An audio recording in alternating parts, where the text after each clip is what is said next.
Allora, ciao a tutti ragazzi, benvenuti a questo nuovo video dedicato alla mia serie su Antonio Rizzi dalla Conoscenza della Realtà. Allora ragazzi, come vi ho detto nel precedente video, e appunto questi saranno gli ultimi video dedicati a questa serie in cui io vado ad analizzare le vicende del protagonista di questo mio primo romanzo e appunto capitolo per capitolo. Nel precedente video appunto io vi avevo analizzato che molto probabilmente voi avrete fatto 2 video oppure, ma molto più probabilmente avrete fatto 3 video dedicati al 10° capitolo perché è molto lungo, ci sono degli avvenimenti piuttosto importanti che io quindi non posso essere troppo sintetico. Quindi questo video non sarà eccessivamente lungo, andrò ad analizzare diciamo 4-5 pagine perché ci sarà un ultimo video dedicato al 11° capitolo e poi ci sarà un video dedicato al capitolo finale che è il 12°, anche se diciamo che gli eventi diciamo importanti tutto quella che è la base della storia si conclude comunque con la conclusione del 11° capitolo.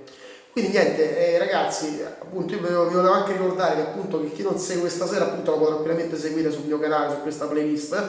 Questa è una serie che ho deciso appunto di aprire per dedicarla al mio primo romanzo e secondo libro, Antonio Rizzi, Conoscenza della Realtà. Questo mio secondo libro che è stato pubblicato dalla casa editrice Edizioni Trovap a fine 2019 e poi niente, quindi su questo libro poi ho fatto anche successivamente, dopo la prima presentazione a Latina, anche una presentazione a San Bauta, prima dello scoppiare diciamo, della pandemia, e poi ho fatto anche altri eventi diciamo quest'estate qui a San Bauta. Quindi niente, detto questo, quindi spero che questo video vi piaccia, in cui andrò a analizzare la seconda parte del 11° capitolo. Commentate sempre numerosi, iscrivetevi al mio canale e mettete un mi piace. Poi vi ricordo ovviamente, io vi lascerò il link in descrizione di seguire sia il mio profilo Facebook, ma di seguirmi anche sul mio sito web ufficiale, dove trovate sia questa playlist dei video dedicati appunto ai vari capitoli del libro, del romanzo, ma anche alcuni video dedicati appunto alla mia passione, alla chitarra, perché io appunto sono uno scrittore professionista che appunto ha fatto 2 libri e quindi questa è un'attività che è una piccola attività che ho da 4 anni, però la mia grande passione appunto è anche la musica, perché io suono la chitarra anche da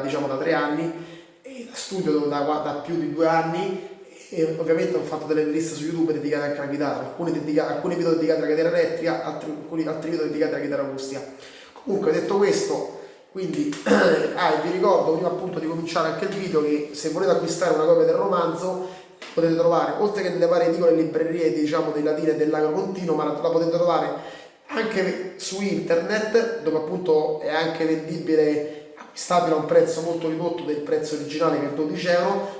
Molto più facile che trovate una copia del romanzo venendo direttamente alla mia Sabauda nella nostra bottega di famiglia, che ve lo ricordo si chiama la Bottega del Vino, e noi siamo a Sabauda a Latina, a Corso Vittorio Emanuele III, numero 55.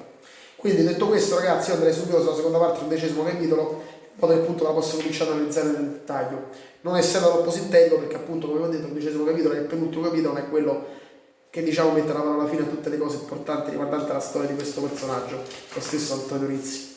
Quindi eravamo rimasti appunto a quando Don Vincent Gentile, principale braccio destro dell'antagonista di Antonio, Francesco appunto aveva deciso, e avendo appunto la dea addosso, aveva deciso di rivolgersi allo stesso Francesco Cilli, ignorando che lo stesso Cilli, dopo aver lavorato con lui, essere stato il suo principale socio per molti anni, per vendicarsi del fatto che Gentile non aveva più bisogno di lui, l'aveva diciamo di fatto scaricato come socio, si era messo d'accordo con la dea per farlo incastrare, per farlo arrestare.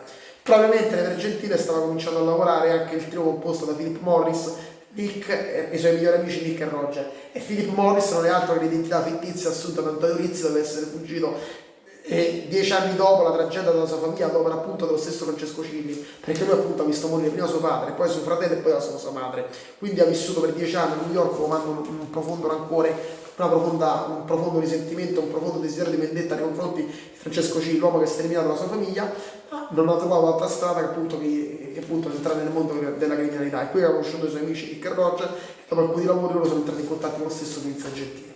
Quindi detto questo, adesso la storia riprendiamo al punto in cui quello stesso Gentile si rivolge a Cilli e gli chiede appunto di raggiungere nella sua magione, perché appunto si sente perseguitato dalla dea, ma ignora che lo stesso Cilli a questo punto lavora dalla dea per incastrarlo. Ma lo stesso Gentile ignora che Antonio, e anche lo stesso Cilli ignora che appunto che i principali soci di Don Gentile sono uno di questi è quell'Antonio Rizzi che è sfuggito 10 anni prima. Quindi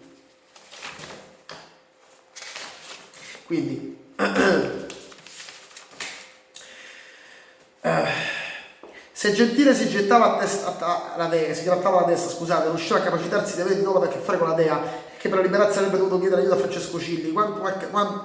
quando settimane prima gli aveva detto con il sorriso con le labbra che non aveva più bisogno del suo aiuto. Per Philip la chiamata aveva sbloccato qualcosa nella sua mente. Non si era sbagliato, aveva sentito come l'urlo di Francesco Cita alle labbra di Don Vincent Gentile. Aveva pensato a lungo in questi anni, a come avrebbe potuto vendicarsi dell'uomo che aveva distrutto la sua famiglia, lo stesso Cilli. All'uomo che l'aveva costretto appunto a un'infanzia e un'adolescenza terribile. Era per colpa di quell'uomo che suo padre, suo fratello e forse anche la sua madre biologica erano morti. Ma spesso cercava di nascondere quel pensiero, pensando soltanto a vivere la sua nuova vita a New York. Ma adesso che Gentile l'aveva contattato per chiedere il suo aiuto nei suoi problemi d'affari con l'antidroga, nella mente e nel corpo di Philip stava andando a far sentire un profondo e bruciante desiderio di vendetta. Quindi adesso vi sposto subito la parte in cui lo stesso Don Gentile si incontra con Francesco Cini, si incontra. Quindi Don Vincent Gentile avrebbe incontrato Francesco Tronura. Come avrebbe reagito Philip a guardare la faccia all'uomo che odiava più di qualsiasi altra cosa? Avrebbe avuto un raptus di follia e l'avrebbe aggredito, oppure sarebbe limitato ad ascoltare quello che Cilli e Gentile avevano da dirsi, trattenendosi e studiando un piano. Nel frattempo Roger e Nick fecero segno di potersene andare, ma il boss fece cenno che non era quella la sua intenzione. Non vi ho detto di andarvi ragazzi, tra poco mi visiterà il mio caro socio Francesco Ciglia, dell'occasione per farvi conoscere. Per il resto, gli amici dei miei amici gli amici dei miei amici devono diventare i vostri amici. Sicuro che sia una buona idea, chiese Philip. Certamente sì ragazzo, fu la risposta secca di Gentile. A prescindere dal fatto che la mia deve essere un'organizzazione solida, e le persone con le quali collaboro devono conoscersi al meglio. Solo in questo modo possiamo regolare i nostri affari e possiamo fare in modo di allontanare cose come l'antidroga. A quel punto dovettero aspettare per un'ora, ma a un certo punto sentirono bussare. Luca, Francesca è appena arrivato, devi dire ai miei uomini di farlo entrare senza che facciano troppi casini, disse Gentile al consigliere. Provvedo subito, signore, fu la risposta, e riattaccò il telefono. All'improvviso si sentirono dei passi e delle voci si avvicinavano nella stanza dove si trovavano Gentile e tre ragazzi. Dopodiché Luca e il consigliere entrarono al suo fianco Francesco Cilli. Appena Philip lo guardò, il suo primo pensiero fu di quello di aggredire Cilli e di ucciderlo, per farla pagare per averlo condannato a vivere un'infanzia e un'adolescenza così terribile, ma si trattenne. Non era quello il modo migliore e ci sarebbero state altre occasioni. La cosa importante che poteva vedere negli occhi il bastardo che aveva rovinato parte della sua vita. Francesco non sembrava per niente felice di dover stringere la mano alle persone che gli avevano soffiato il lavoro, ma alla fine lo fece, quando Gentile gli fece cenno di stringere la mano a Philip, Nick e Roger, presentandogli. Non aveva nessun microfono, Cilli. Uno come Gentile avrebbe capito subito, ma gli agenti dell'antidroga gli avrebbero comunque creduto sulla parola. Di che cosa si tratta, signor Gentile? Perché mi ha convocato? Di cosa ha bisogno? Sappia che sono molto felice di aiutarla e sono contento che abbia chiesto il mio aiuto. Su via Francesco, rispose Gentile spazientito, sai bene perché ti ho chiamato, è inutile che fai finta di non sapere niente, sai bene che l'antidroga mi sta cercando, devi capire che l'antidroga non è più come era una volta, non è più la situazione di 10 anni fa, adesso ci vanno sul pesante, ci sono molti infiltrati, io devo dare i miei interessi, non ho nessun interesse di passare il resto della mia vita, dietro le spalle, la voglio passare su qualche isola tropicale. Adesso però i furgoni dell'antidroga sono di nuovo lì e lei ha finito le frecce al suo arco, vero Don Gentile, disse Francesco, che non riuscì a trattenere tutto un leggero sarcasmo. Gentile fu colpito da quel tono, da quell'affermazione, non capiva in cosa Francesco volesse arrivare, ma decise di proseguire. Quello che ti chiedo è molto semplice, Francesco, sono pronto a venderti il carico di Ero nel magazzino a una cifra ragionevole, a patto ovviamente che tu mi possa garantire che la merce finisca lontano dai radar della Dea. Ci stai, Cilli? Disse Gentile guardandolo torvo. La mia risposta è affermativa, signor Don Gentile, ma presumo che anche i nuovi soci faranno la loro parte, vero? Fu Francesco che trasformò una risposta in una domanda. Esatto, ho dimostrato di sapienza cavallo, ho bisogno di più alleati possibili, se non voglio finire il resto della mia vita dietro le sbarre invece che prendere il sole su qualche isola caraibica. Come dovremmo procedere, si intromise Philip, che era desideroso di partecipare in qualcosa in cui sarebbe stato parte anche Francesco Cilli, sapendo che quella era un'occasione di vendicarsi. Semplice ragazzo, gli rispose Gentile. Prima di tutto Francesco farà finta di andarsene e se qualcuno dentro i furgoni lo andrà a interrogare, lo troverò a mani vuote. Dopodiché Luca e i miei uomini considerando la merce e voi potete uscire comodamente senza i furgoni di mezzo. A quel punto Francesco vi aspetterà in un punto preciso e prenderà la roba. Ovviamente anche voi guadagnerete qualcosa. Anzi direi che questa è la vostra occasione per mettervi in tasca parecchi verdone. Allora possiamo dire che abbiamo un accordo, gli rispose Francesco. Non mi resta che sapere una cosa. Quanto vuole per un carico di Ero, signor Gentile? Questa volta mi accontento di 20.000 dollari, non sono un vecchio avare, voglio risolvere questo problema al più presto, disse Gentile, con un tono sbrigativo.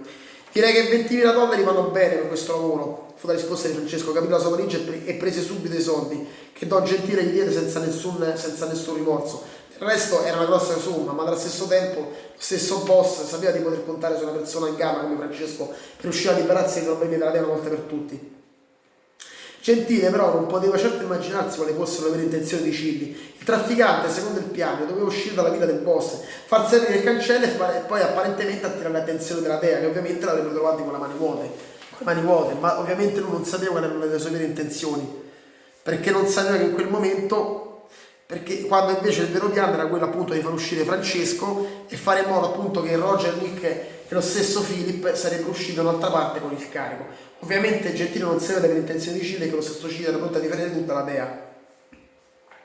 Infatti appena lo stesso Francesco uscì dalla villa, si dirisse verso i furgoni, ma non fece quello che gli disse Gentile, ma fu ben attento a non far capire al boss che osservava dalla finestra i suoi veri piani, quando appunto si avvicinò alla Dea. Semplicemente andò in un posto che appunto era lontano dagli occhi indiscreti di qualcuno e lì venne raggiunto dai furgoni della Dea e fatto salire a bordo. Presumo che Gentile le abbia confidato quali saranno le sue prossime mosse, disse la gente della Dea uscendo dal furgone, per fare in modo che i suoi affari fino lisci come l'olio. Fino all'ultima parola.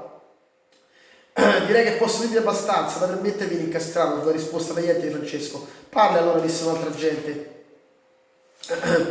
Semplice, come avete previsto, sta distribuendo eroina ai suoi principali soci. La distribuzione avviene attraverso la città e per effettuarla si serve di alcuni corrieri che trasportano la sua merce per la città senza fare troppo rumore. Questo è sicuramente importante. Quali sono le persone a cui vende la roba? Chiese l'agente della Dea. Beh, di sicuro opera con Giuseppe Marzano, probabilmente anche Pipisella e gli altri sono parte del gioco. Questo ve lo posso assicurare. Ma non importa quante persone sono coinvolti, disse il primo agente a Francesco, l'importante è sapere con chi lavora. Attualmente per avere proprio sufficiente per incastrarlo. C'è altro? Chiese l'agente